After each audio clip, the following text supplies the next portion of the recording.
Okay, so in this video I want to cover sort of a basic protocol for increasing your balance. I'm going to do it with my shoes on because I think so many of my older clients need that stability sort of with their shoe, but it can totally be done without your shoes on. You're going to want a fair bit of resistance band length. It doesn't need to be heavy tension. And maybe a couple of hand weights. And if you don't have hand weights, use a can of beans or a can of soup. But we're going to start standing. And you can do this at your countertop, something that you can hold on to. I'm going to put my chair on my mat. And this is what I can hold on to. Maybe I'll move back just a little bit so that I know that everything is in view. Mostly what we need is the legs to be seen. But we want to, when we're working on a standing balance practice, we want to make sure that when we stand, we're sort of in our container practices, a mentor has taught me, in that if we have our legs sort of in, say, like a tube or something like a Pringles can, we wouldn't be leaning forward on the can or backward in the can. We want our legs to sort of be somewhere in the middle. And then I've changed the image a little bit from what my mentor taught me, but the pelvis being like a bowl, so that the top of my pelvis, I wouldn't want my bowl spilling forward, and I wouldn't want my bowl spilling back. I want it to be as balanced and level as possible. And then my rib cage, I consider sort of like a lampshade, or you could think of the collars that the dog has to wear when he can't, pick at his feet or something. I won't want my rib cage to shine forward. I want it to shine straight down over my pelvis bowl.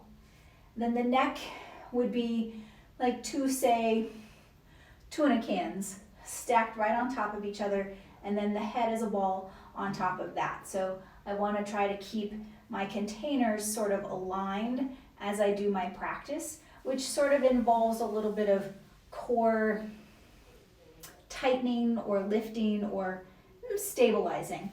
And we're all going to look a little different based on what our curvature is, so it may not look straight based on whatever curves we have. So we just sort of want to feel into those pieces. So what I first want to do is play around with a few just bending and straightening of the legs. And I actually should say that we want a hip crease, but we're not going to round, right? We're going to keep our containers and we're just going to sort of fold at the hip. You can definitely be holding on to something and straightening and bending. And only bending as much as you can before your heels want to come off of the floor. Sort of a little bit of a pitch.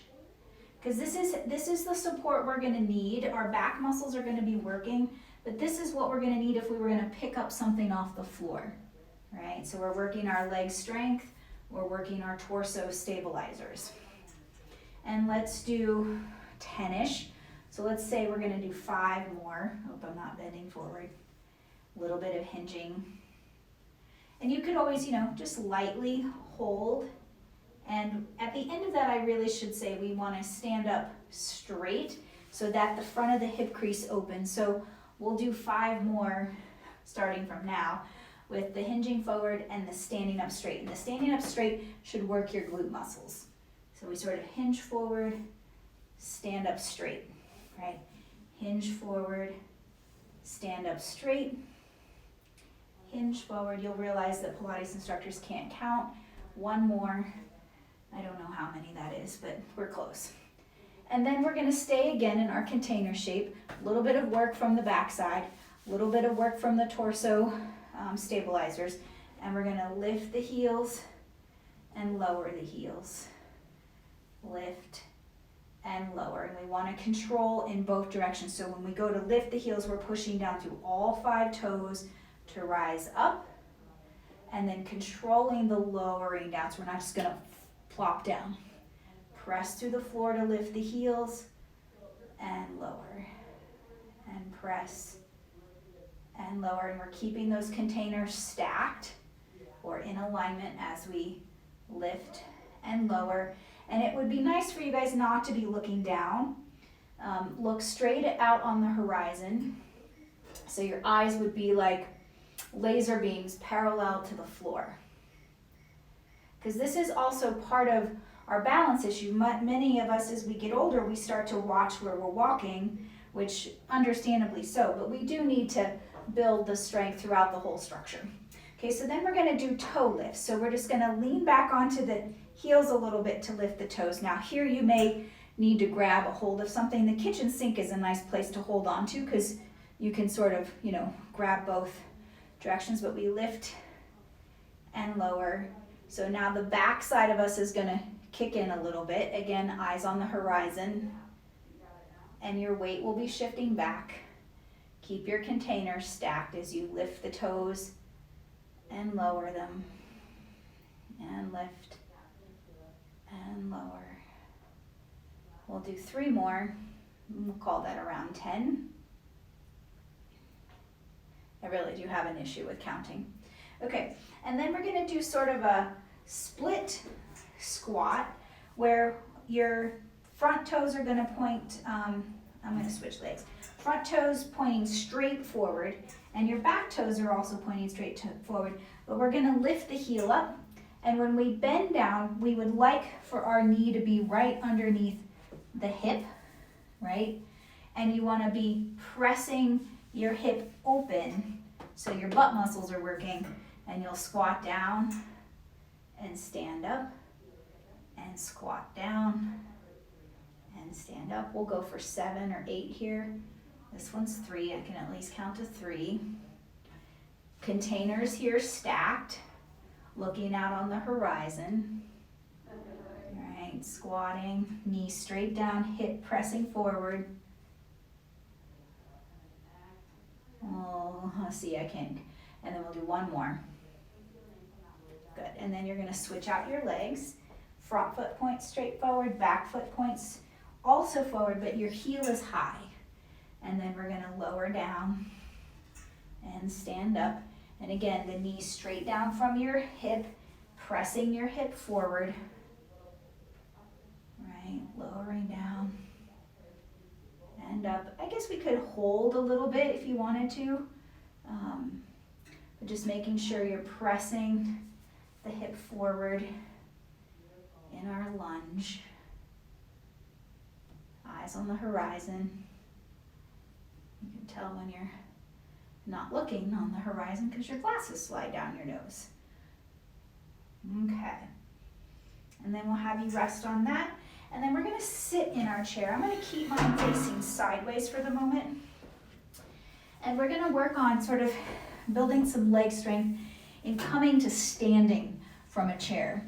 So part of that, we're gonna put our hands on our knees and we'll have our feet back underneath you a little bit.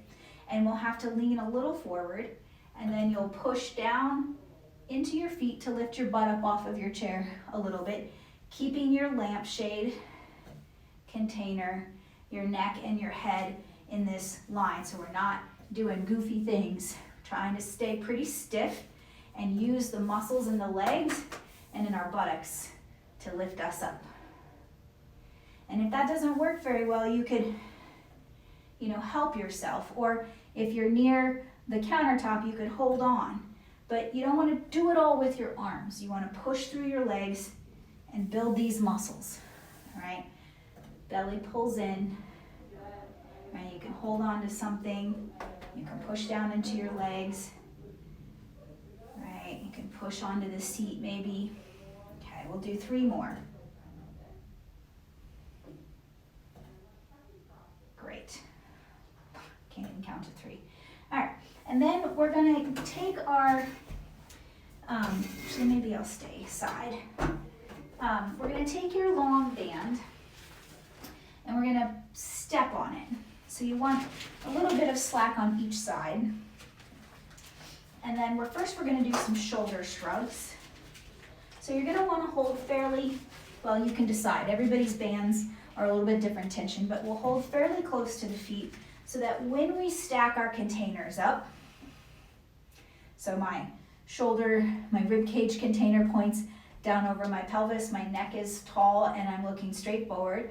We're gonna shrug our shoulders up to our ears and then come back down. And we're doing this work and building some strength in our upper traps, which is the top of our shoulders, some of our neck muscles, but we're also working on balancing our containers and balancing the torso so that I'm not, when I do this, I don't change my body. I'm just moving my shoulders up and down and up and down. Because a lot of the torso stabilizers are key in what's going to help us if we are starting to fall, but we need that strength to also keep us more balanced. All right, let's do 3 more shoulder shrugs, keeping your container stacked. 1 more. And now we're going to give ourselves same amount of tension, I think, maybe a little bit more. You can decide and always adjust as needed. But we're actually, let's straighten the legs out a little bit for this. I'm going to pull my toes up. And I'm going to bend one arm. And as I do it, I'm going to rotate my containers towards one side and come back to the middle and rotate to the other side. So if there was, some sort of axis point straight down the spine, I'm just spinning on that axis. I'm not trying to disturb, any of my shape. I'm just rotating, and one arm will have to bend to make that happen. And again, watch your head container. Straight forward on the horizon and twist to the other side. So we're now getting into some muscles around your shoulder blade, your tricep, some trunk rotator muscles, your obliques, right, which are some of your diagonal core fibers. Pull and rotate. The elbow hugs kind of slices right next to your side body. Let's do 2 more to each side. This being 1, and back to the middle, and then to the other side. And your core muscles keep your containers stacked.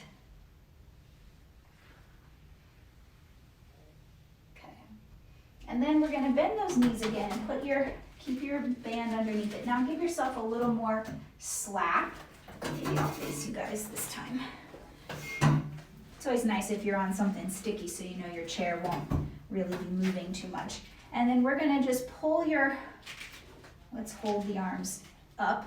So thumbs pointing up, and we're going to pull the arms up and down. And really what we're trying to work on here is not only some arm muscle strength, but I'm just going to spin for a moment, is that when you do this, we're not moving the torso. We're keeping stable. So we're utilizing some muscles through your trunk to do something else, but we're building stability while we do this. So it's not really, your arms aren't out in a T, they're slightly forward at an angle, and you can always adjust your tension. Boy, I really do feel that in my core. All right, so you won't sit back against your chair because we don't want any slumping.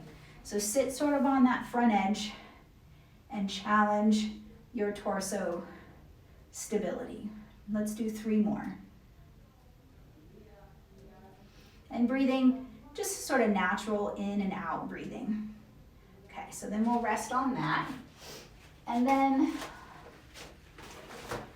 let's go into, sorry, this is my little cheat sheet over here.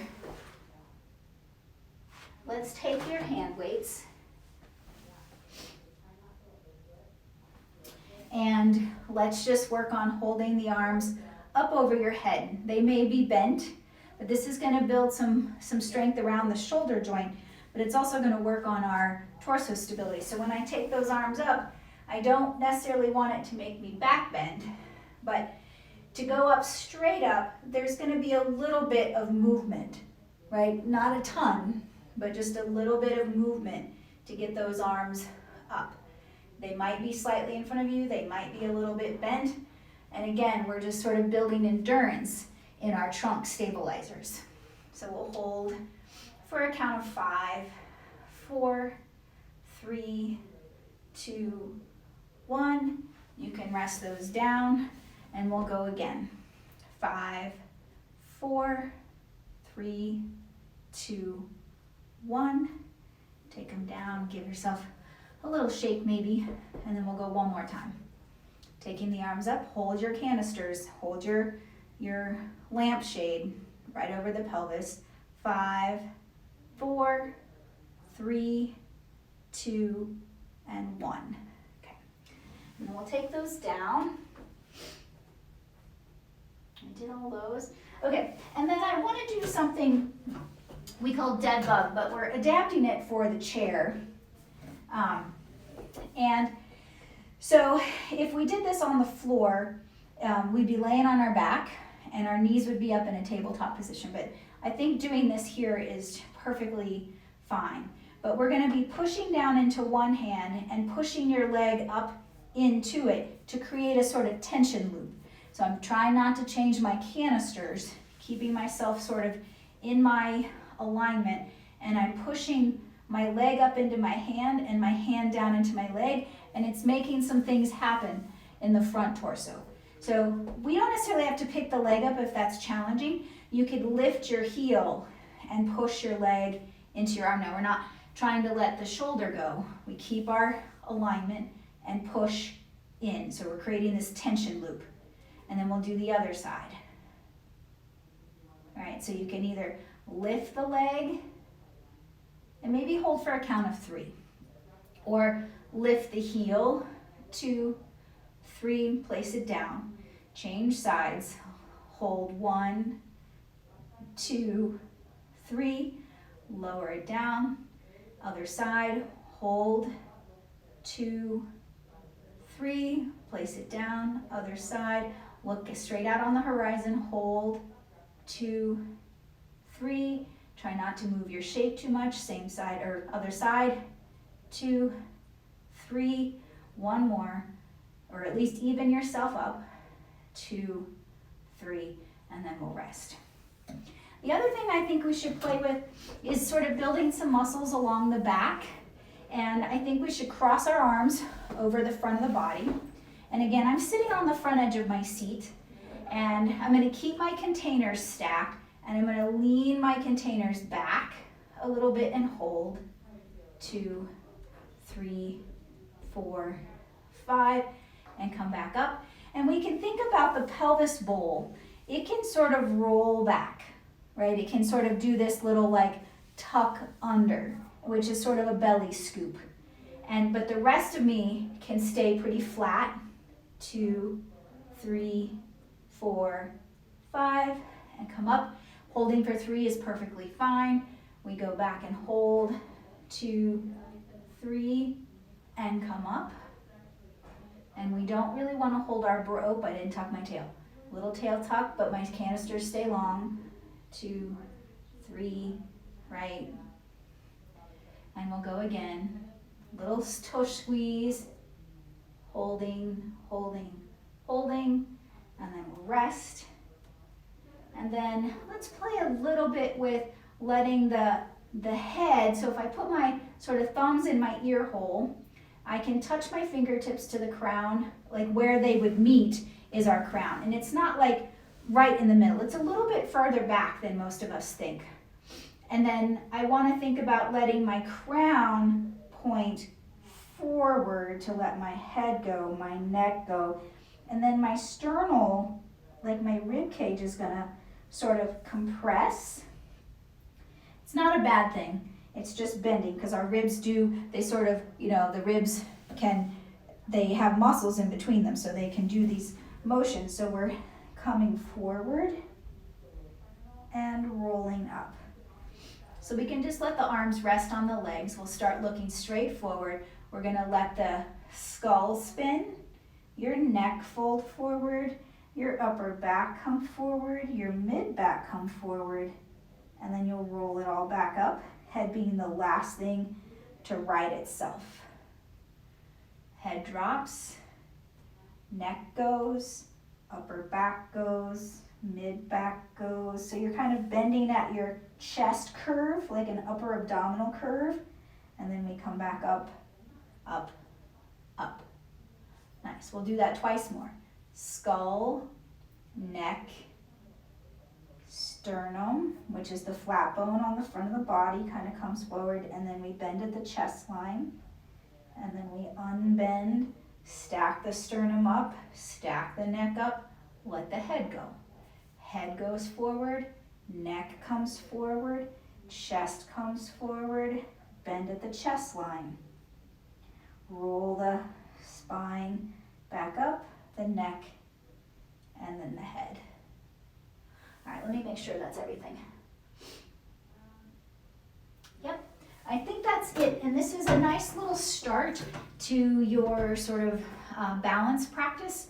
And we can add in as we go along.